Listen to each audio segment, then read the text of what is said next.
Every city has a story, but some cities have legends. This is Cagayan de Oro, where the river runs deep and the gold runs deeper. A place where history and myth blur, and beneath the cathedral, something ancient sleeps.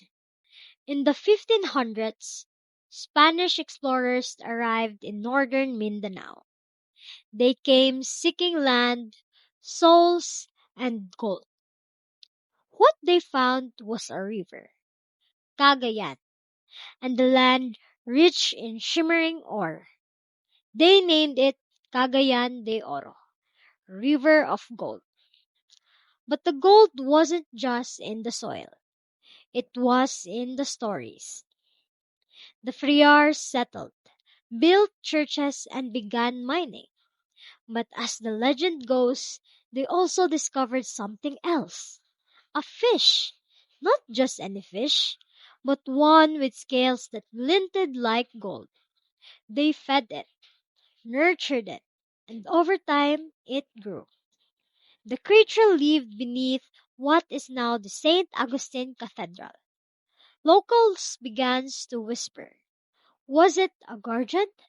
A monster? A miracle? They called it Oro, and it became part of the city's heartbeat. The tale passed from generation to generation. A priest, they say, once tried to tame the Oro. Maybe he thought it was divine. Maybe he wanted control. But the fish would not be tamed, so he was swallowed whole, and the city never forgot. Here's where the legend gets eerie. Whenever someone tries to steal the city's hidden gem or gold, the Oro stirs, the ground trembles. An earthquake. Coincidence or consequence?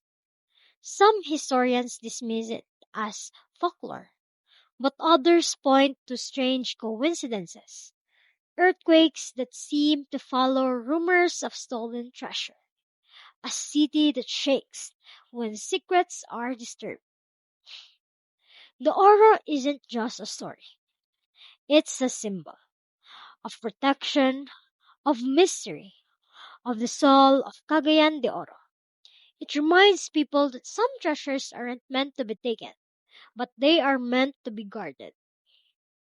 Today, the city thrives. Malls rise, students rush to class, jeepneys weave through traffic, but beneath it all, the legend lingers. In the river's flow, in the cathedral's silence, in the quiet tremble of the earth, whether real or imagined, the Oro reflects something deeper. Our relationship with nature, with faith, with greed. It's a cautionary tale and a cultural treasure. So what is the Oro? A fish? A myth? A metaphor? Maybe it's all three. Maybe it's none. But in Cagayan de Oro, it's real enough to be remembered. Next time you walk past the cathedral, try to pause and listen. The city may be whispering, and if the ground shakes, maybe, just maybe, the Oro is watching.